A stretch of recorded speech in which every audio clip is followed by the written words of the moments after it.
Good morning, I'm Alexis Carlbon, and this morning I have the pleasure of talking to Miss Rachel Hogan Carr. Rachel is a social scientist with a master's degree from Lehigh University in environmental policy design. Her focus of study is on the set of general plans and principles for interactions between humans and the environment. Rachel serves as the executive director of the Nurture Nature Center, or NNC, which is headquartered here in Easton, Pennsylvania.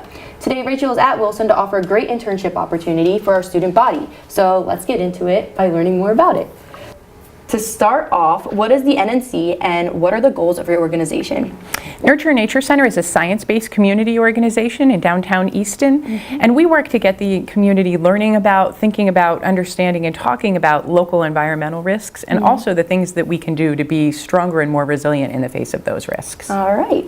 The NNC is offering an opportunity for our students to participate in an internship. Can you give us more details on this internship? Absolutely. Nurture Nature Center received a grant from the National Oceanic and Atmospheric Administration's Office of Education, and the funding stream is designed to help our community learn the science of local hazards and risks that we're facing, as well as the strategies for mitigating those.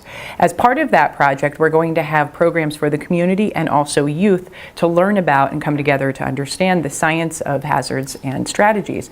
We will have Create Ambassador youth teams, 4 students from each of Easton, Wilson, and Bangor high schools who will become interns working with us for a year, and they'll receive direct education and get to talk with meteorologists and learn from them and have some neat opportunities, but also help us design programming for the community. They'll get chances to go out and interview community members who've been through hazards and then help share those experiences and stories back with the community. Sounds like a fun time. Yes, it should be a really neat learning opportunity for the students and also a chance to build development and leadership skills. It's really hands-on, and plus you get to interact with other kids, so absolutely, that's cool. It's cool. What students is the internship directed towards? So we have a really dynamic integrated program that is going to teach a lot, as I said, about the science of hazards. So students who love weather and meteorology and hazards and earth science are going to be perfect for this. But there's a large part of this project that's about trying to figure out how to get the community involved and engaged, and how do we develop exhibits and programs that will engage them. And so students with a creative artistic background or a multimedia or writing and communication skills will be also really excellent for that component of telling this story to the community and creating that. All right. Yeah. So would some of the interested students be separated and focused on either tech objectives while the others focus on the science side, or is it a mixture of the two? Well, I think that this is really going to be a blend. And so we're going to have some of events that are really directly science-based, and everybody will get a chance to learn that. So people who have developed their communication skills might be learning more science along the way. But we're also going to really be wanting all the students to be involved in this communication and design of the information back to the community. So I think we'll be working in teams, and we're going to be looking for students with a really diverse set of skill sets, and students will be able to volunteer for the parts that they're best suited to. But it's really going to be a team effort, both within the local schools and then the larger team between Easton, Wilson, and Bangor students working together for regional events. And I feel like you could also learn off of the other students, because like you said, you may be strong suited in the communications aspect, but if somebody else in the group is stronger in the science, you kind of, since you're going to be together for that like period of time, you're going to be bouncing off of each other ideas. Absolutely, and that's real world skills that we're developing as this internship opportunity. So that's why we're trying to get a cross sector of students that'll learn team skills. It'll be important. Sounds exciting. Yeah, very much. If you are a senior attending a local college next fall, is the project still open and available to them? Absolutely. The project for this year is going to run from December until September of 2019. So we're looking for students who can make the commitment to attend 8 events over the course of that year and also do research back at home and side events and side work. The culminating event will happen in September 2019. So a student who is leaving for a college in the fall may miss that pinnacle event, but if they're able to commit with us the rest of the year, then we would welcome them. Juniors who are going to be here and available all through the summer are definitely going to be great for the program, but we're not going to turn away a senior who is really excited and really passionate about this kind of opportunity. All right. In your opinion, what are 3 simple solution-based actions students can do to prevent detrimental environmental issues? I think the most important thing is to learn and gather as much information as you can and become a consumer of environmental information now as young people, because the science is changing all the time and opportunities and solutions are coming across all the time. So keep learning every single day what you can do, what are the environmental risks, and what can we do about them, and make that part of who you are. The other important thing is pretty obvious, but you have to think to do it, is reduce your energy consumption. Can you get renewable energy options within your household? Are there ways that you can reduce the number of miles that you drive? What are all the ways that we can reduce our energy and electric consumption? And the last thing is often not popular, but reduce your consumption period. Our consumer-based culture means that we use a lot of things that we may not need to. So before you buy something, look at it and say, do I really need this?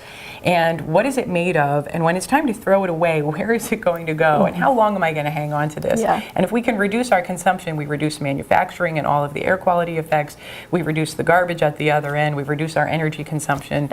Our buying habits are a problem. Yeah, so. Most definitely. Like we said, it's you have to make the decision between, is it a want or a need? Exactly. But we also have to remember that since we are the young ones, everything that we decide to do now is going to affect our future. Absolutely. It's our future. It's not focused on them anymore. It's our turn to worry about it. It's our turn to take the stress off their shoulders. Well, that's why we're like Create Youth Ambassadors. You guys are creating the future that we have, and we're trying to share what we know, but give you the skills so that you can keep learning and as time goes forward too. All right. Along with that, what are the 3 biggest environmental conflicts that are currently being faced? Yes, climate change. Climate change, I'd say, would be number 1, and that's a global issue, but it's also very much a local issue. It exacerbates so many of the other hazards that we experience, so students really need to be focused on climate change and ways to mitigate, adapt, and understand what's happening in a changing global environment.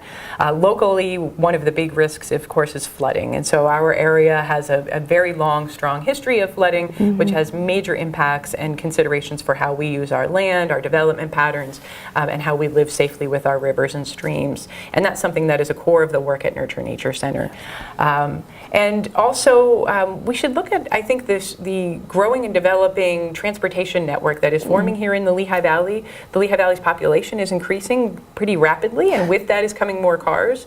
And there's also a growing grid of warehousing that is bringing more truck traffic onto our highways and having serious impacts for our air quality. So I think that we really need to think about how do we grow as a region and not increase our vehicle emissions and the impact of cars on our land use, on our water quality, air quality, all of those considerations. Agreed. And as we are getting older and driving, it makes us more aware, because we're part of the traffic that we get stuck in. We get to actually firsthand experience the black smoke that the big trucks puff in our faces. So it's up to us to change that or continue to allow it build up. Figure out how can we drive less? What would the future of public transportation look like? How can we start now? People say, oh, it'll take 10, 20 years.